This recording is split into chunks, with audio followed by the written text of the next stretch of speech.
good evening, and it's great to be here in this beautiful place. I'm going to start my program with music of Bach. This is actually a piece for violin solo. In fact, I should mention that there are all kinds of connections in this program. This arrangement by Rachmaninoff of the violin solo Preludio from the Partita in E major is this arrangement by Rachmaninoff. Rachmaninoff did it in 1934, and the same year he took another piece for violin solo with no accompaniment and created this huge piano and orchestra piece, Rhapsody on a Theme of Paganini. And you'll hear in this work, though, he takes something that really doesn't need any help at all. I mean, this violin piece, it's like a Christmas tree in a way. You know, you start with something perfectly beautiful, and then Rachmaninoff drapes lights and baubles and ornaments and tinsel and everything else on top of it. And pretty soon it's something completely different, but beautiful in its own way. In fact, some people call this Bachmaninoff because it's as much Rachmaninoff spirit as Bach's, the Preludio from the Partita in E.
Thank you. Well, we'll hear from Rachmaninoff a little later. But now, a piece that actually, talking about these connections, oddly enough, the Beethoven connects, in my mind, to the jazz that will be at the end, because Beethoven, a lot of people don't realize, he would have been the greatest jazz pianist ever had he lived today. He, as a young man, in fact, was more famous as an improvising virtuoso pianist than he was as a composer. And people came from all over to watch this guy compose on the spot. And very often what he would do is essentially the same thing that a jazz pianist would do today, and that is to take a tune that was popular at the time. In this case, this was this little Russian dance by somebody who is now completely unknown, Paul Vrenitsky. Have you ever heard of him? But it's a very catchy little tune. You play a tune, and this is what jazz players do too. You play a tune, and then you get rid of the tune, but you keep the structure of that tune, the chords and the architecture of the length of the tune, and you use that as the basis for each of the variations that follow. And I think one of the reasons a lot of people, when they hear jazz, they don't really realize that's going on, is that after you play the tune and you start the variations, there's no pause or a tempo change or anything. And so I think a lot of people, when they hear jazz, it's just, they don't know what's going on. But in classical music, as you know, theme and variations, each variation is like a separate piece. It has its own tempo, its own motives, its own feeling.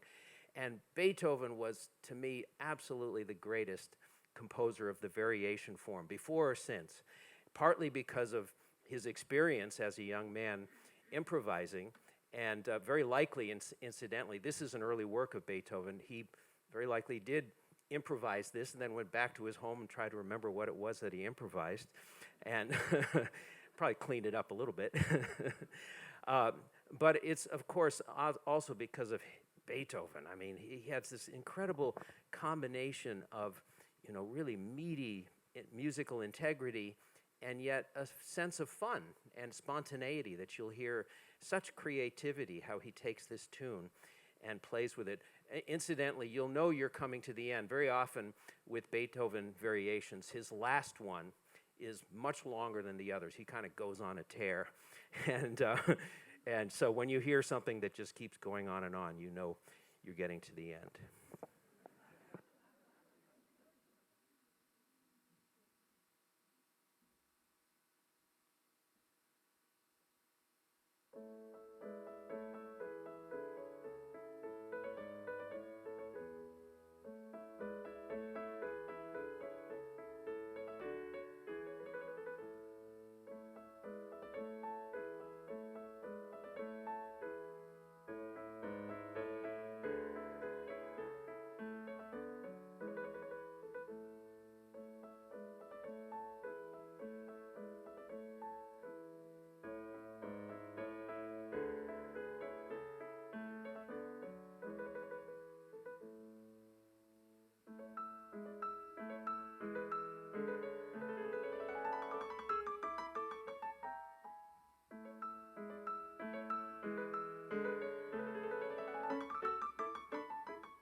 Thank you. Well, we now come back to Rachmaninoff in a set of now 24 variations. Actually, it should be called Variations on a Theme of Paganini.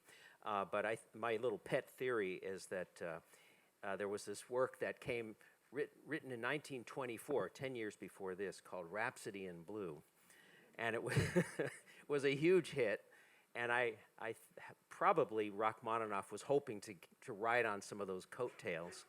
And so he called it Rhapsody on a Theme of Paganini. It's an amazing piece, though. It's based on a caprice that Paganini wrote. Paganini wrote 24 caprices, all for the violin alone.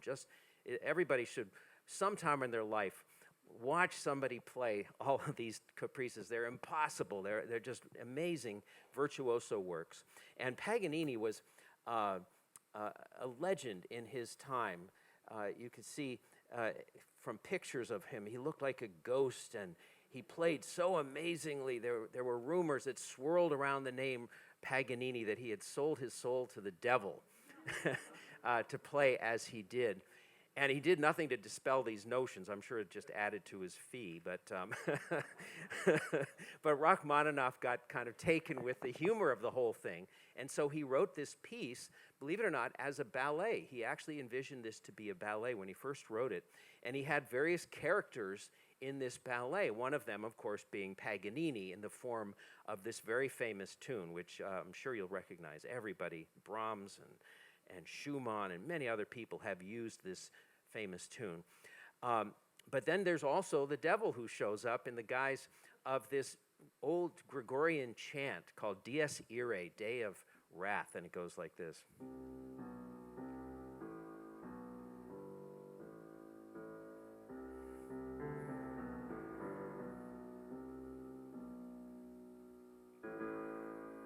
And it's a great tune, spooky tune. Many people have used it, Liszt and Berlioz, and Rachmaninoff was just obsessed with it. You hear it all over the place in especially his later works like this. But in this case, and he took it seriously, but in this case, it's all tongue-in-cheek. It's a piece is just filled with humor. But there are places where you have to kind of fill in sort of imagine if this were a ballet, what would be happening. I mean, he gives you a hint. In one place, he wrote that there's a time when Paganini falls asleep, and you hear all this harp stuff and, lots of pedal. And then when he's asleep, he dreams of dancing with this beautiful ballerina, and it's a little minuet that is just so magical. Well, the whole piece is so inspired. This is using my invisible orchestra. That's why these speakers are here. And it's using this recording put out by a company called Music Minus One. I don't know if anybody's ever heard of that. They make these recordings you can play along with. It's the early version of karaoke, really. And I'm dear friends with a fellow who started the company. His name is Irv Kratka, Kratka. He's a jazz drummer, not even a classical musician, but he got this idea in 1952 to start this company. In the meantime, he's made over 1,000 recordings. It's an incredible contribution to music education. And I always joke with Irv, though, that the big problem with his product is that I have to follow it. And, you get this CD, and whatever tempos they dish out, you got to play along with it. And it doesn't hear, if you have a cadenza, it doesn't know when to come back in. So it's a train wreck constantly. At any rate, I've created some software which allows me to turn this recording into kind of clay. And I can stretch the accelerations and every note I can move left and right and change the volumes. I mean, EQ, everything, you name it. So eventually they're playing it the way I want it to go. So here is Rhapsody on a Theme of Paganini.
Well, while I catch my breath, does anybody have any questions on how it's done, the technology, the technology of it?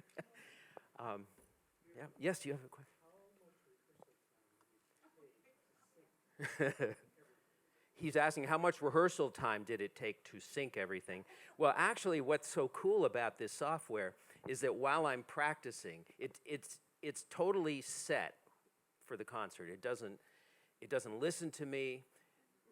I just know how it goes. But during the rehearsal time, I'm constantly shifting around. Like I say, I've turned this recording into clay. And so anytime I say, oh, it's not together, I fix that little spot, moving a note left to right. So it's, I don't know how long it actually takes to do it, but it's a joy. I mean, usually when I play with a real orchestra, it's, 2 rehearsals if you're lucky. And then after that, you're just still hoping for the best. Even with a great orchestra, I mean, a lot of the players can't hear what you're doing. Even the conductor sometimes can't hear what you're doing, especially with the big orchestra. Yeah.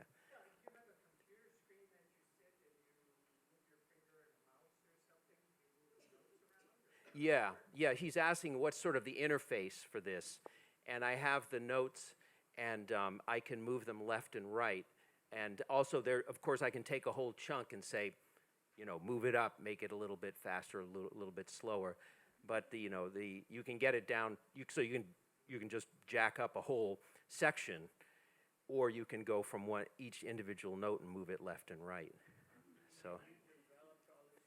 Yeah, he's asking if I developed it myself. Actually, I have a guy a computer programmer that I work with, and he lives in Minnesota, and I live in New Hampshire, and and he works for me. And we have a ball. We have more fun doing this. I can't tell you. Yes. What is the actual recording? How does the guy do the music -1? He's asking how does the guy actually make the recording in the first place. They actually play it through without a piano. It's a real orchestra, and Irv always hires these East European orchestras because he says they're cheaper and they're very good. My dad was in the Boston Symphony, and he says we've priced ourselves out of the market. It's so expensive to get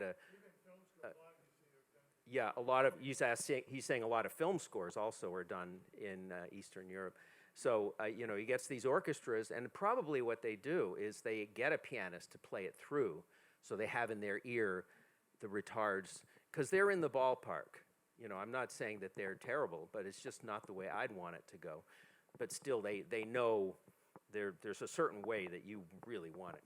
If you're a pianist, you just have to take time here or there. So they do that pretty well. Yeah, yeah. He's saying he sounded like Night on Bald Mountain of Mussorgsky. Yeah, well, yeah, I guess they were contemporaries, weren't they? A little bit later. Rachmaninoff was a little, yeah.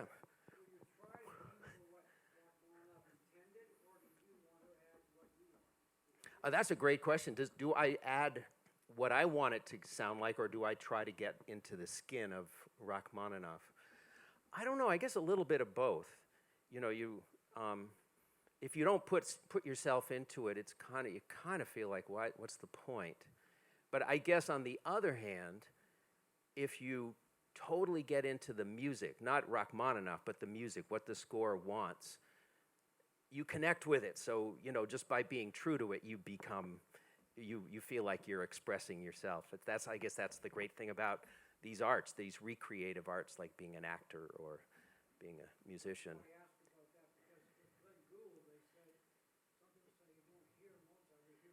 Yeah, he's saying with Glenn Gould, he's an interesting guy. Incidentally, my grandfather taught Glenn Gould. Yeah, briefly. He said it didn't go very well. But sure, yeah, right. Glenn Gould was a very individual fellow. And you're right. What he said was that when you hear Mozart, you hear Glenn Gould playing Mozart. And I don't know what's right. I don't know what's wrong. I have a lot of friends who are purists, and they would say, "Oh no, that's terrible. He shouldn't do that." But I think Glenn Gould was great, actually. But I don't think I would play like him. I'm more of the purist style. Yes. Wow. What amazing questions. Yes.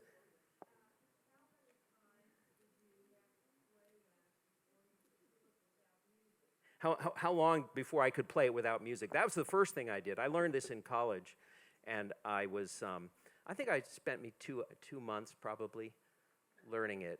It's actually kind of a short concerto.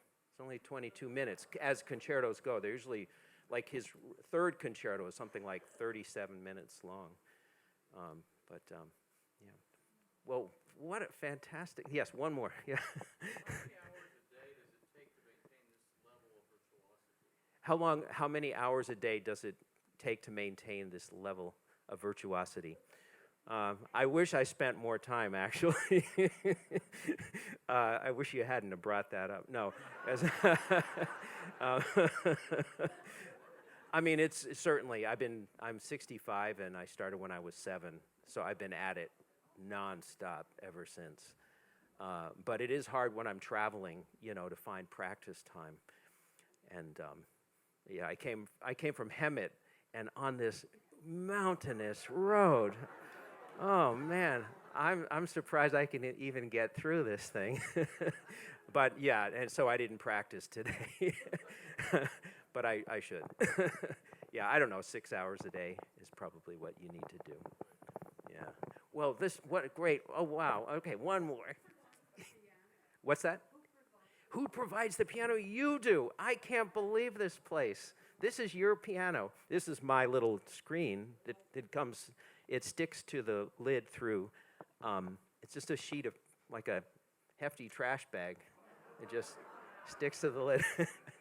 But it's your piano. I think this library is the greatest library I've ever been to in my entire life.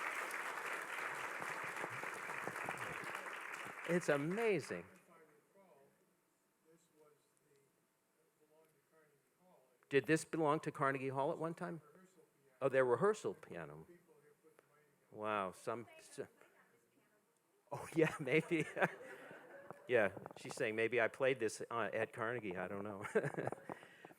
Actually, I rented a piano when I played at Carnegie. I didn't like the pianos there. Well, let me continue. What a wonderful group. Thank you for asking all these great questions. But I want to finish up with some Oscar Peterson, who I think of him as the Rachmaninoff of jazz, you know, where Rachmaninoff just ate up this instrument, and Oscar did too. And of course, you can't go to the store and buy his music, so what I've done is listen over and over to these recordings and figure out what it is that he was improvising, because every time he'd play it is different. That's why that's the only way you can really duplicate his stuff. And I have partners in crime for this, and let me see if I can get it up here. Here is Peter Frankel on drums. You got to have bass and drums to make Oscar sound good. And so these are my buddies from high school in Lexington, Massachusetts. And this is Peter Tillotson on bass. And they've made their own kind of music -1 record. So this is called Blues Etude, Oscar Peterson.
Well, thank you. This is such a beautiful piano. Could I play one more, the beautiful, quiet, this, have I composed some of my own stuff? No, not really. I did, it always sounds like somebody else. It's very derivative. Well, but this is my own improv, though. I'll do it. This is, now without anybody else, this is a beautiful song, tune by Oscar. It's called When Summer Comes.